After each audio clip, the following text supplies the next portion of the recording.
to another awesome airing of The Wicked Edge.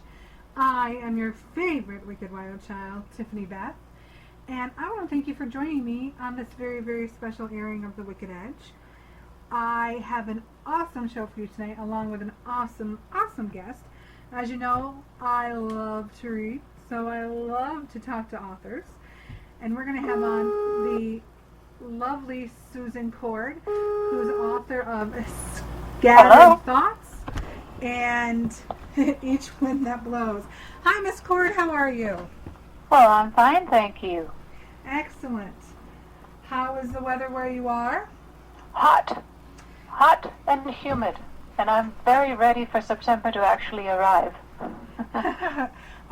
September's already here where we are. I'm not sure where you Well, according to the calendar, yes. According to my temperature gauge, no. I hear that. It's quite hot and humid up where we are, too. Is it? It is. I'm going to get you in just a second, Miss Cord, because I'm so excited to talk about your books and any signings you have coming up. But really quick, I just have a couple of announcements to make. Sure. Thank you. First, I got to give a shout out to our sponsors, the Caring Coaching Center. If you're looking to get healthier, whether it be in your mind, your body, in life, anywhere, the Caring Coaching Center is where you want to go. You want to go to www.thecaringcoachingcenter.com and look over the awesome programs that Karen Kennedy has to offer. She is amazing. She is the best person you could ever find to be a motivator for you to have a better, healthier you. So go to www.thecaringcoachingcenter.com and email Karen today. Look over the website, look what she offers, and also email her and get a free 15-minute health history consultation.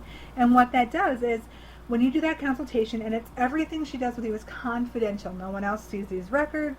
No one else knows what you're doing other than you and her. Get a free 15-minute health history consultation.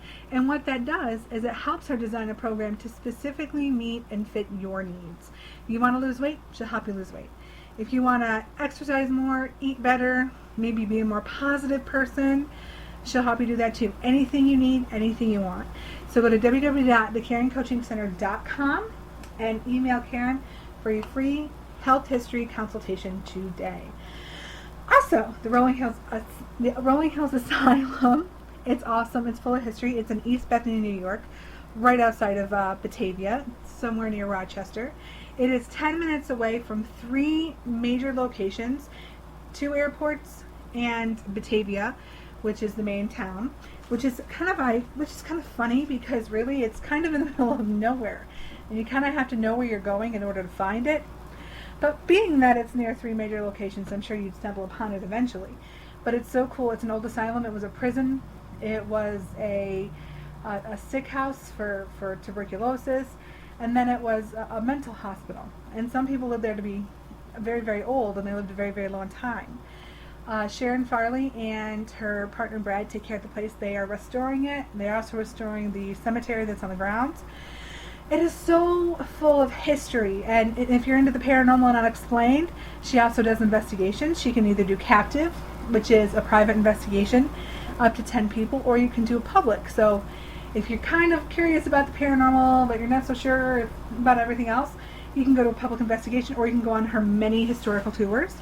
She also, during the month of October, has a lot of Halloween events, as well as she shows movies there during Halloween, horror movies, which you can't beat a horror movie in a haunted hospital. Creepy! So you won't want to miss that. So go to www.therollinghouse.asylum.com, look over the website, look at the events she has, maybe book a tour or an investigation. It'll be fun, you never know.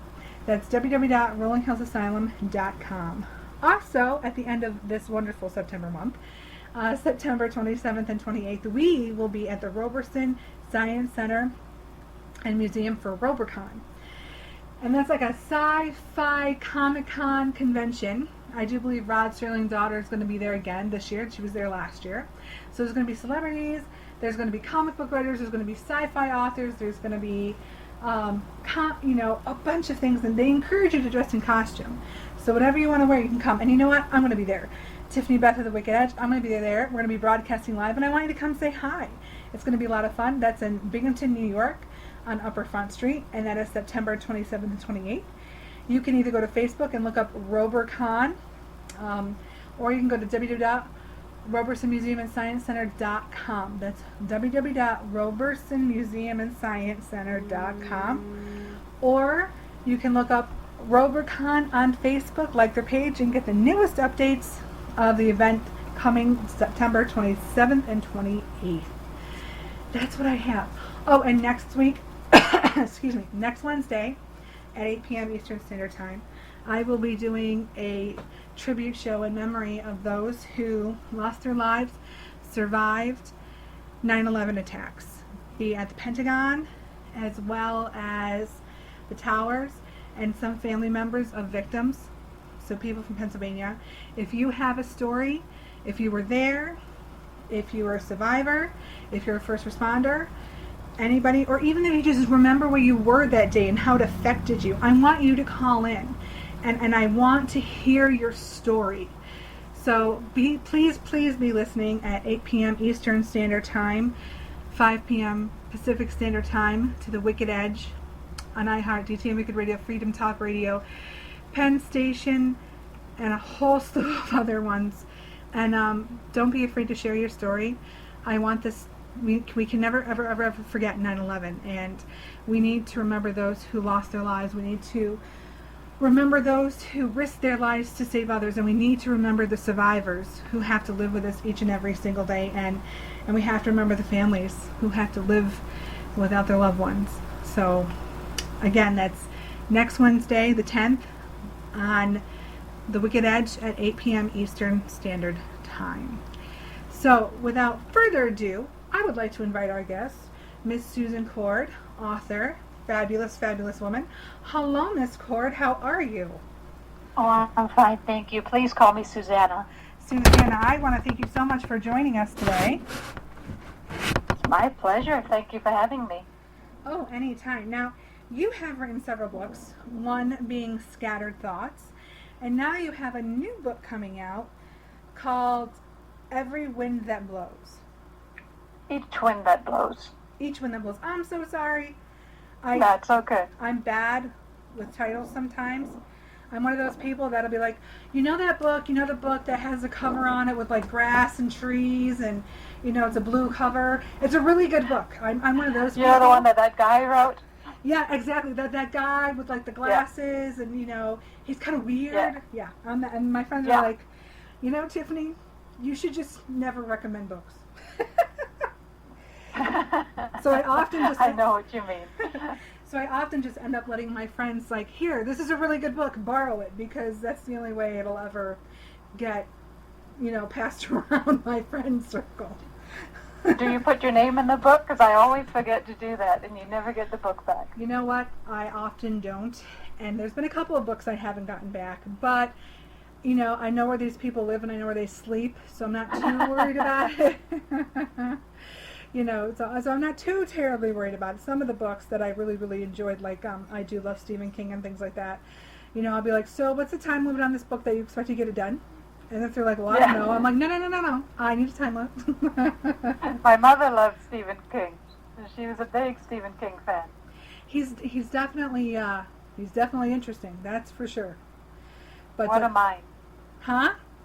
What a mind. What a mind. Oh yeah. Can you imagine if he actually put forth what he put in his books? We wouldn't have to worry about Al Qaeda or ISIS. We have Stephen King. That's scary enough. That's plenty scary.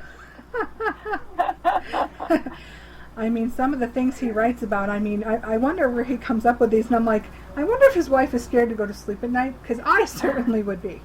I don't know if I could even sleep with his book in my room. I'm a real scaredy cat. I can't even watch horror movies.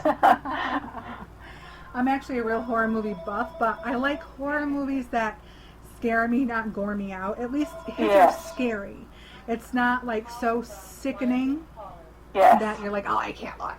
Yeah. But they are scary. That's true. There's been some nights where I'm like, I think I'll sleep with every light on and the TV, and and then you have dreams about it, and you're like, maybe I just won't watch that movie or read that book for a while. I'm good. You're much tougher than I. I'd have the whole house blazing with lights just to watch it. I could see you be like, you know what, we're going to start a bonfire just to make sure nobody comes here. We'll Yeah, start a that's bonfire. So, okay, well, this show is not about Stephen King. This show is about you and your brilliant mind and your fantastic books. So, Oh, goodness. let's talk about those books. Which one would you like to talk about first? Would you like to talk about Scattered Thoughts or Sure. Each Wind That Blows? Yeah, let's start with Scattered Thoughts. It's out, and it's a collection of some of my best read blogs from my blog, The Torchlight Chronicles. Well, now I have to So ask. go ahead. I have to ask, with it being called Scattered Thoughts, how long did you follow me around for? And how much notes did you get, and when do I should expect my royalties?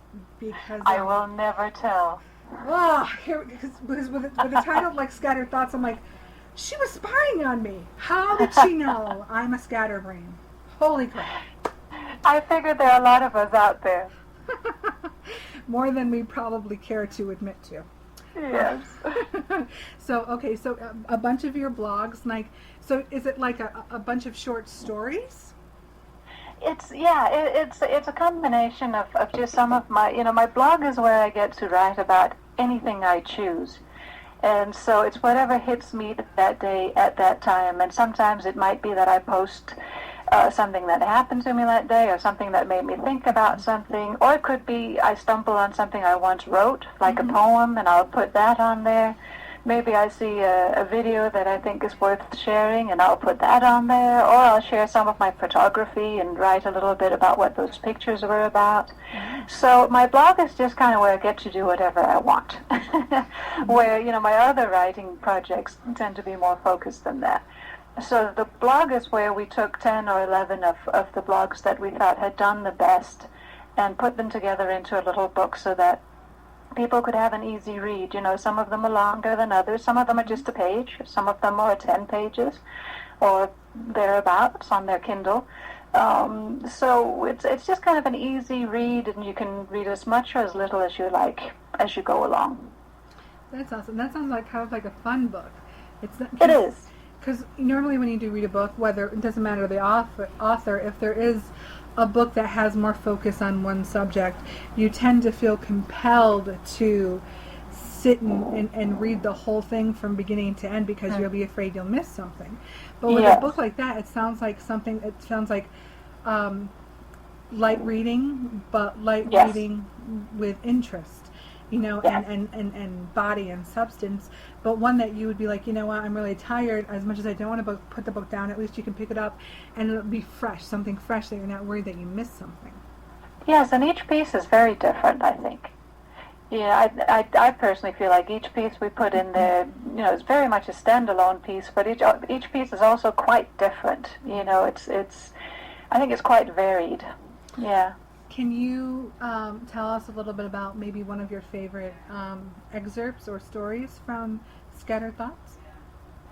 I think the one I like the best, I think the one, I say that, and as soon as I say that, the others crop up. I know, because it's like a baby. It's like a child. You love it all. And so it's hard to pick a favorite. It's kind of like when people ask me which one's your favorite horse, and I'm like, it's the one that's in front of me. I can't pick just one, but the one that I really like was I wrote right after the Boston bombing, and it's called The Surrender, and it's about, how do you deal with a tragedy like that? How does somebody pick up the pieces of their life after something like that? Right. And that one I think is one that I'm really proud of. Let's just put it that way. I'm proud of that one. Yeah. Now, were you there at the Boston bombing? Did you experience anything? No. I saw it all on TV, but something like that hits you just like I saw 9/11 on TV, and something like that hits everybody. I think just in terms of talk about mass consciousness, it reverberates through that. And to see the pictures, to hear the stories, it went straight in. And if you've ever lost anybody, whether you lost them in a very tragic way like the Boston bombing, or had your life so utterly destroyed as the Boston bombing did for some people and 9/11 did, if you've lost anybody, and my mom passed some years ago, when you see something like that, you feel it. You feel it in that same place of pain where you carry your grief. And it goes straight in. And I did find that after my mother passed, I became suddenly far more susceptible to being affected by such events. Sure. You know, because all of a sudden you know what it's like to be wounded in some way.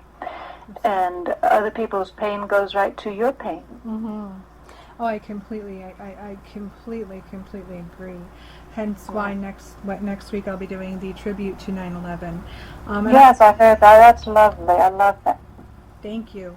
Well, I think it's important that writers like you write things about like the Boston bombing, because, it actually, we should feel it, and we should always feel it, and it should always be real, because we shouldn't forget, because once we forget, we go back to some kind of normal, which in my opinion, after experiencing something like the Boston bombing or 9/11, there's no such thing as normal anymore. There's no such thing. And so if people just let it die, we become blissfully ignorant. And, complacent, yes. And I think that's the wrong place to be. So I love the fact that you wrote about the Boston bombing, and I hope a ton of people read it, so they'll never forget what happened and what happened to those people and the people's families. And I hope it kind of seeps into their bones, because sometimes you can feel it at that moment and then it kind of goes away. And so when people like you write things about it, you read it and you take them back to that place, and hopefully, sometimes when you see it in the written word, it's more effective than it is even on TV. And so hopefully, I would hope people would read that and just let it soak into their bones, into their conscious and subconscious, and go, okay, we can't forget. And I'm glad I read this beautiful piece of history, because that's what I needed. I needed it to remind me. Yeah. Well, I grew up in Denmark with the memories of the Second World War still very, very fresh. My parents were children during the Second World War, and my grandparents lived through it, and lots of people I knew lived through it. Mm-hmm. And so that was instilled in me at a very early age. You don't forget, you remember, and you try to learn from history, and we're not always that good at that. But you remember that these things can happen, and you honor those that were left behind. Absolutely, and that's important. It's vital. It's vital to history that we do that it becomes a part of us. Absolutely. Now, I just want to take a few steps back before we finish talking about Scattered Thoughts and go into Each Wind That Blows. When did you realize that you were a writer? When did you realize that it was a part of you, and the words just flew from your soul? There isn't really one moment, because I always wanted to write. Even when I was little, I thought writing looked like the most fascinating thing in the world, and I used to try to copy my mother's grocery list because I wanted to write. And of course, I just made these little squiggles. But as soon as I could write, I was starting to look to write something. And if I couldn't think of anything myself, then I would ask whoever was around me for an idea, So my oldest brother would be standing in the garden next to the tomato plants, and I was pestering him, and he'd say, okay, well, write a story about the world's biggest tomato. So, I did that.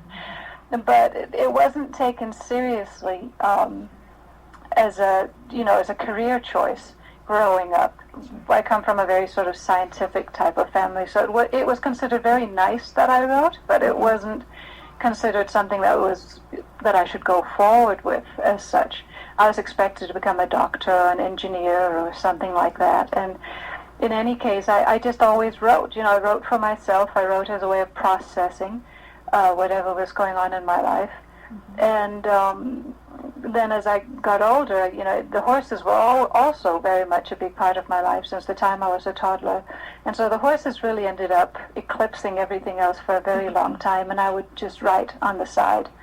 But I got involved with writing for some equestrian magazines and just, having fun with it like that. So it really wasn't until I decided to publish my first book, which was an illustrated children's book called Vanilla, that I started to think of this as more than a hobby.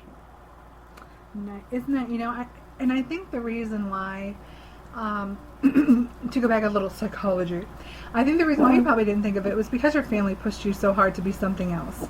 You know, isn't it funny when our hearts tell us one thing, but your family is trying to overshadow that? Because they always think they know what's best for you. And sometimes you think back going, man, if I had just given in to what I wanted, I could have published about 10 books by now. But I kind of went through the same thing, like I love music and I'm a singer. And when I was younger, you know, I always wanted to sing, and I used to tell people I wanted to be a singer, and, you know, I'd get, oh, isn't that cute? Now go become a rocket scientist. Yes, exactly. Make your family proud. Yes, exactly. You know? I that's one thing. I wish I'd been blessed with a really great singing voice. I always wanted to be a great singer. I didn't care about performing. I just always wanted to be able to sing really well. Well, you know, my voice coaches always told me it was 98% heart and 2% voice. So if you have a voice and things like that, anything is possible. Good. I just need to find a coach. They're everywhere. I can't promise you they're cheap, but they're everywhere. So no fear in that. Now, speaking of coaching, do you mentor people in writing? Do you teach people writing classes or anything to, you know, kind of help aspiring writers to maybe not follow what their footsteps their parents want them, but to you know, hone their talent and follow their heart? You know, I don't do it directly. I kind of used up my teaching genes on the horses when I was still a professional trainer and taught lessons, and I just kind of used it up. But I did put out a little book called Tips for Expectant Writers. That's just that. It's not about the, you know, grammar or technique. It's about how do you sit down and overcome yourself to write a book. And so it's funny you should ask, because I did put out a little book like that, and it's really about that. Give yourself permission to sit down and write, and you know, here's some guidelines for giving yourself the confidence to do it. But I think my teaching genes got used up a few years ago in terms of the one-on-one lesson situation. Yeah.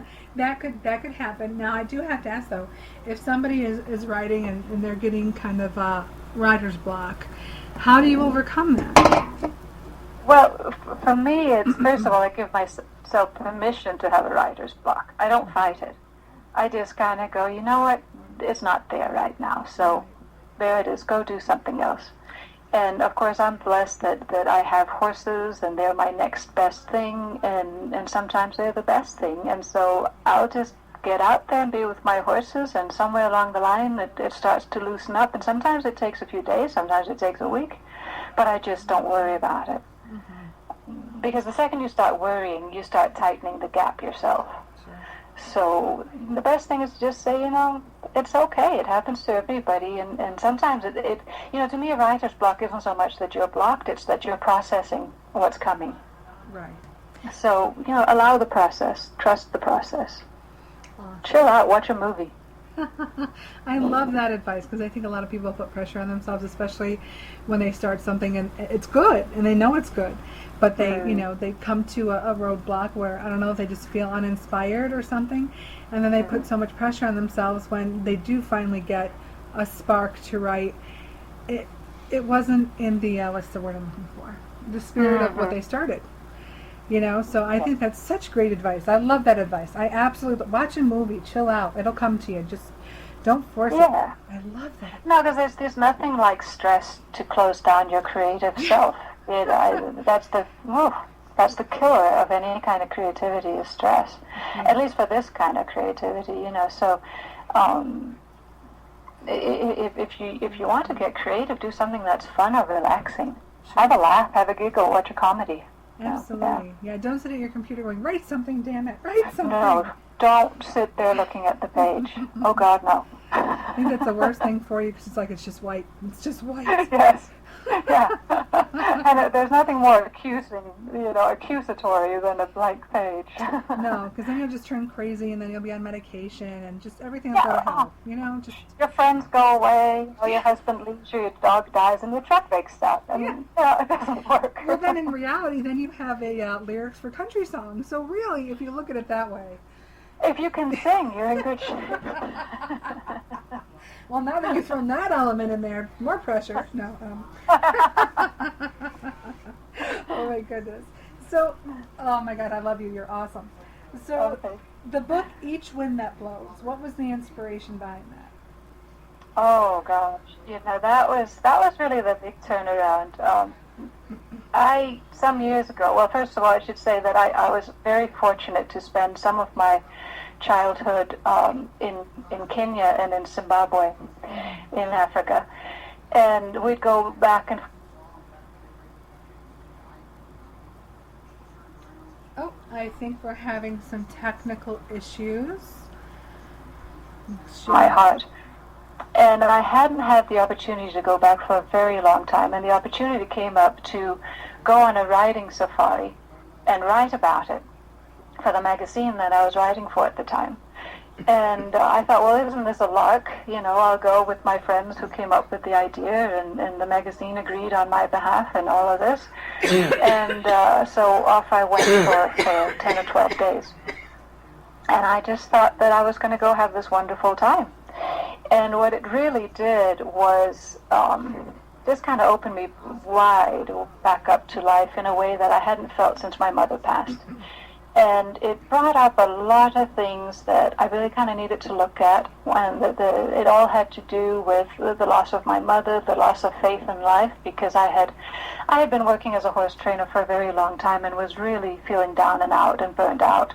And I really wasn't sure what to do next. And it was all just kind of coming to a head right around the time that I went to Kenya. And anybody who's been to Africa will tell you it just grabs you and does something to you that's indescribable. And there is just something in that part of the world that is incredibly powerful. And I was ripe, I guess. I was vulnerable, I was ripe. And it really threw me for a loop. And so when I came back, I was supposed to write some articles about this great old time that I had riding horses in the Masai Mara in Kenya, and hanging out with lions and giraffes and elephants on horseback. And as I started writing it, there was just so much more that came out about my childhood, my relationship with my mother, how it affected me when she passed, the grief and the remorse of things I had left undone or unsaid, or things I had said. And also the fact that my mother hung around after she passed, and I had no doubt about it. Her presence was very strong. And so I had a ton of things to process and think about, and how I felt that in Kenya I really reconnected with the source of life. God, universe, mass consciousness, whatever, or higher consciousness, whatever you want to call it. I felt that hand upon me, and I felt I had to write about it. And it was a very tough write because it's so personal. Sure. But I just kept feeling that hand at my back, so to speak, to put it down, and so I did.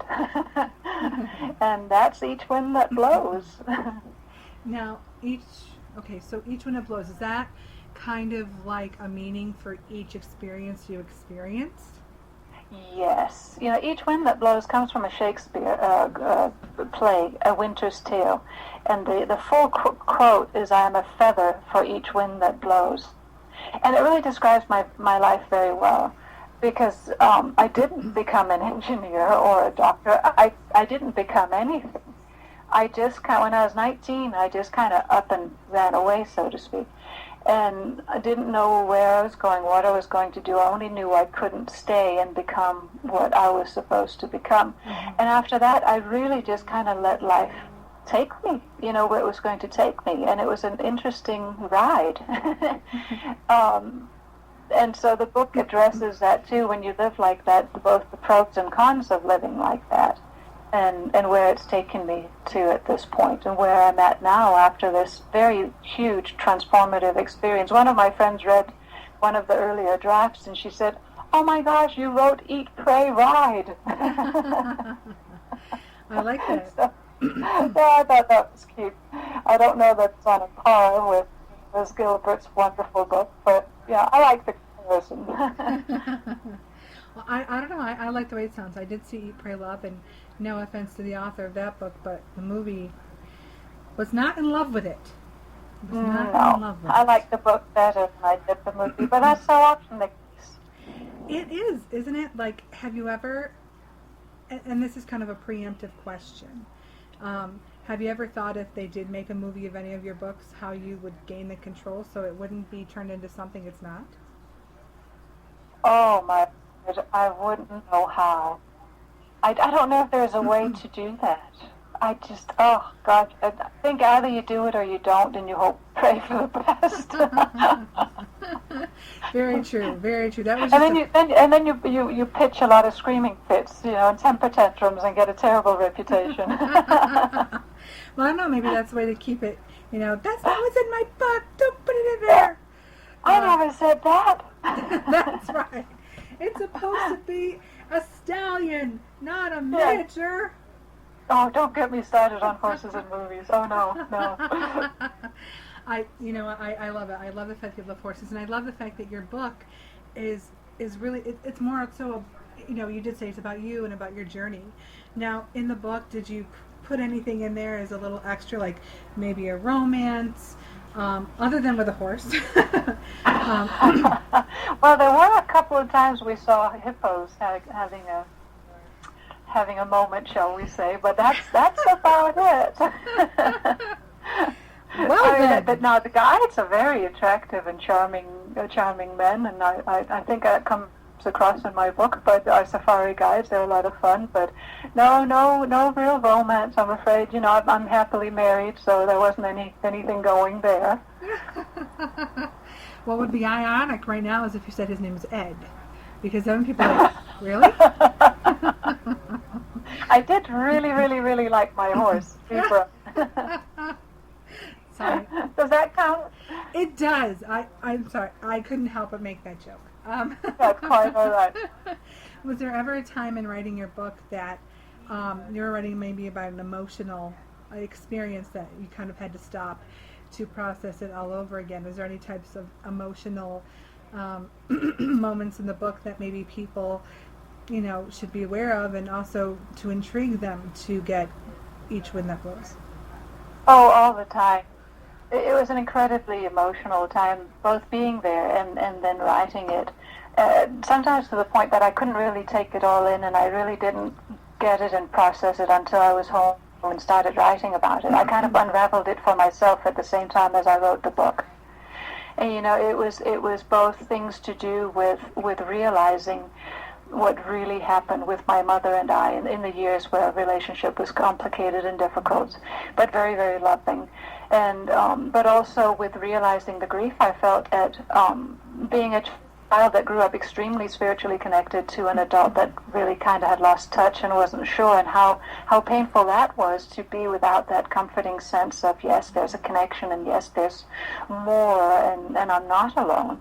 And then right down to realizing also, because this is also partly what the book is about, touches on the grief at finding out what's happening to the wildlife of Africa. Of course, it's all over the world. It's right here in the States. But there, seeing it firsthand, we came across a poached elephant several times. Oh. And just realizing what we as a whole are doing to these wonderful creatures, these fellow earthlings with whom we share our planet. It was right smack in your face when you were there. And it was very emotional in those ways, absolutely. Oh, you bring up the elephants. Like, I've seen it on TV. It breaks my heart. I can't stand people that do that. Like, I really feel that people, and this is my opinion, in my opinion only, I really feel we should round up all the poachers and we should put them in a gaming reserve and just let with no weapons, nothing, and let the animals have their way with them. Or maybe I'm with you all the way. Or maybe let them be hunted by other people. I really do. Yes. Let them see what it's like, because it just, nature. I'm not a snake lover. I'm really not a snake lover. I can't promise I wouldn't kill a snake if it came near me. That's the only animal I'm not really fond of. But elephants. I mean, they're so beautiful, and they're becoming extinct because of people's selfishness. Yeah, and elephants and rhinos and lions are really top of the list right now. Yes. Oh God, it breaks my heart. And the sad thing is that the poachers, I mean, some of them are bad guys. Yeah, some of them are beyond redemption. But the majority of them are very poor, they're desperate, and it's a way for them to make a quick buck. and a much more money than they could make in a regular job, and they're trying to feed their family and all of this. So what's really incredible about the efforts that are underway in Africa is they in a lot of those countries now, like in Kenya, they very often, when they catch poachers, they will offer them that after their jail term, they will train them and give them a job as a ranger, and they try to reverse their situation for them. And a lot of them are very happy to have the opportunity because they're not proud of what they're doing. Sure. Because they do it out of desperation, or they haven't really understood. But the next rung on the ladder, and the next rung, those guys are incredibly, I have no sympathy for them. They're very often very wealthy, they're very often high in the government, and it's very, very corrupt. And then there's a huge influx of Chinese at this time. They're really financing Africa to a huge degree at this point. And of course, they unfortunately have very unfortunate eating and ornamentation habits, like rhino horn, like ivory tusk. Pangolins are hugely threatened by they like to eat pangolins. And the list goes on and on. Lions, they want lion bone wine because it's now becoming very difficult to get tiger bone wine. And so there's a lot going on in Africa that we're only just starting to really find out about here. And it is a shame. And elephants are incredible creatures. They have the largest brain proportionate to the size of their body of any mammal on Earth. And they have incredibly complex social lives. I think if people spent just a little bit of time around elephants, they would find it utterly impossible to kill one. When you see the immense emotional life, the very complex social life, how close they are, how they act. They grieve. They return to the bones of a dead elephant for years afterwards. They cover it with branches and leaves. It's just dreadful. And rhinos, they're finding out, have a much more complex social life than we ever knew. They just have it at night. So they've only just started seeing it now that we can see at night with special equipment. There's a hysterically funny scene on David Attenborough's latest DVD set called, I think it's just called Africa. And I would recommend anybody to get that set. And there's the most hysterically funny scene where they're somewhere in Africa, and they don't disclose the place because of the poaching situation. They're actually now moving rhinos out of high poaching risk areas to undisclosed places in other countries to try to keep them safe. They're literally moving hundreds of rhinos out of South Africa to try to save them. But anyways, this scene is incredible because they have these cameras at night, and all these rhinos are gathering at a watering hole. And there's this young juvenile rhino trying to court an older rhino. And she's sort of going, I don't know. And another bigger rhino comes up and scoots him off. And this juvenile rhino comes back, and now he's got a set of impala antlers or horns hooked over his horns. And he comes back like he's offering them to her. And she actually accepts the offering, and they have a little fun. Or tried to. He's not very successful. But, so anyways, we're gradually, science is now showing us more and more how complex and how social these animals that we never thought much of in terms of having an emotional life. Science is proving this now. So how can we keep slaughtering them is the big question. They're far more complex and aware than we've been giving them credit for. Oh, absolutely. And actually, I read somewhere that, and I believe this, elephants are very kind and gentle by nature.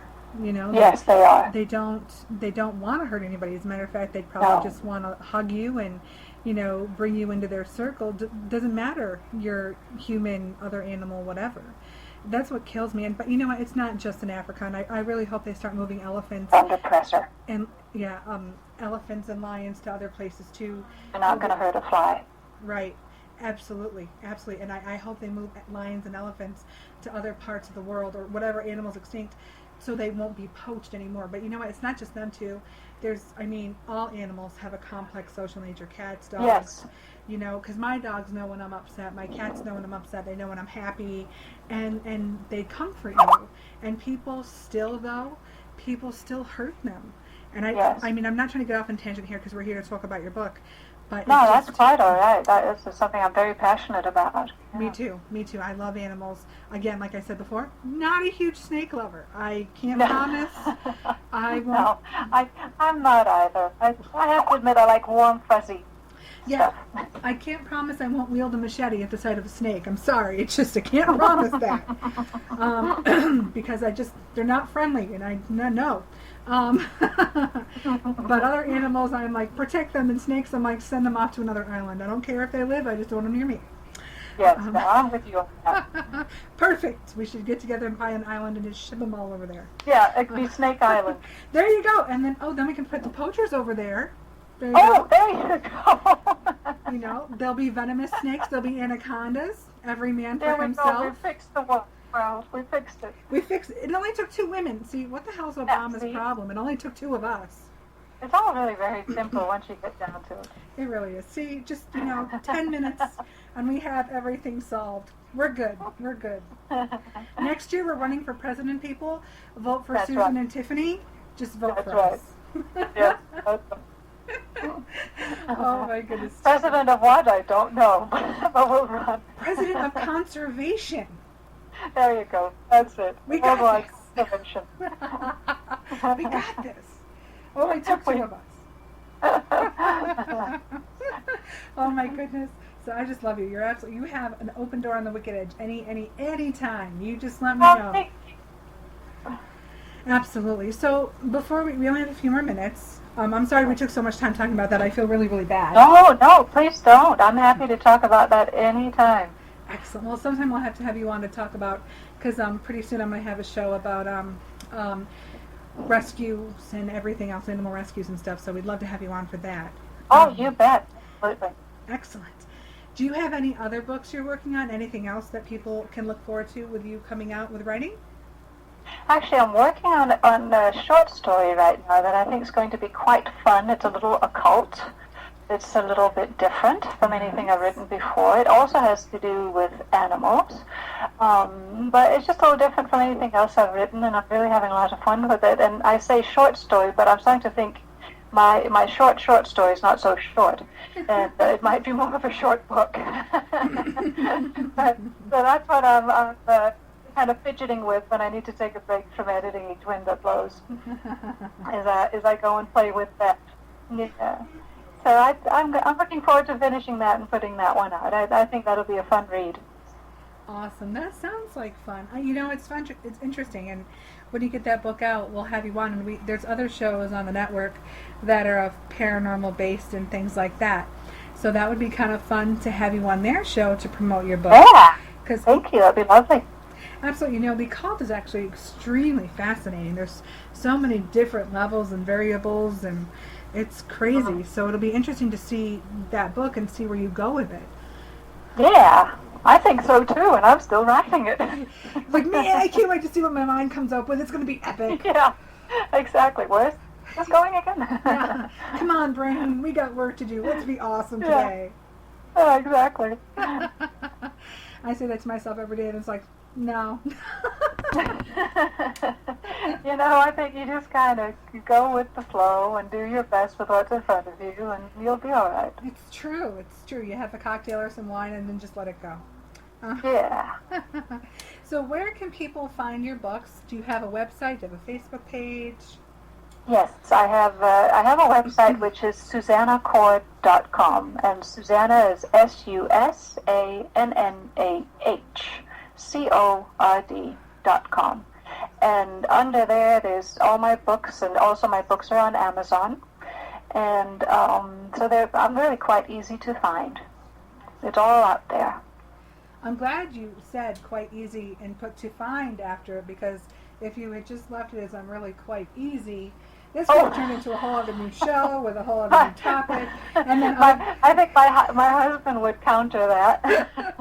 And then people would be like, because we've had that happen. People would be messaging you like, hey, and people are like, what do you mean? Where does she live again? Got her number?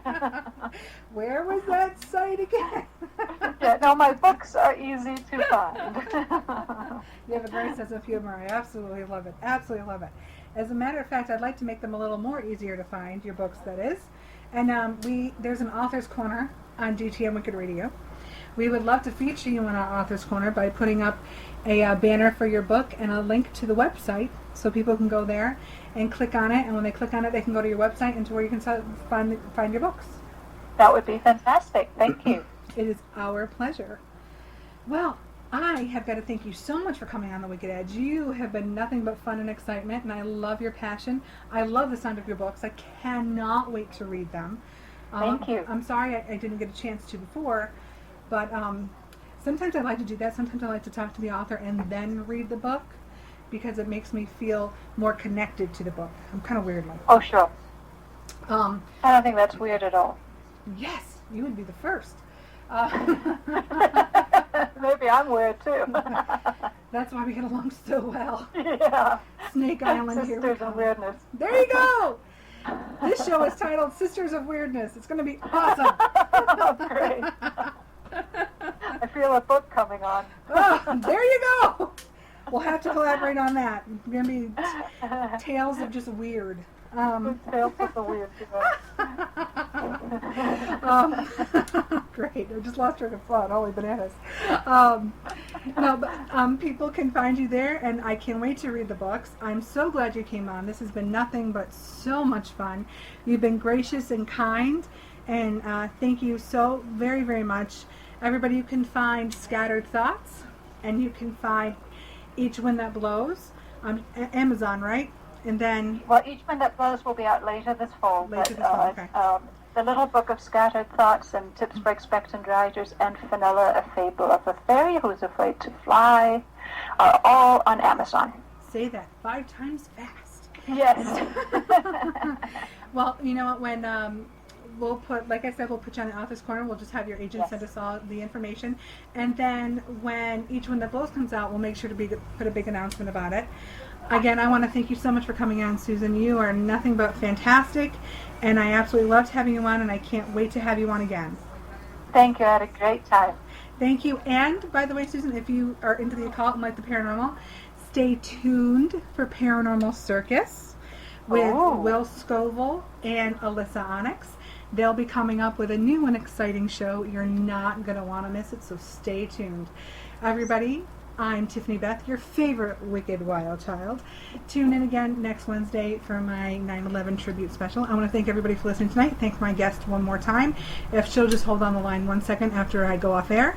And everybody have a good night. Spread love, not hate.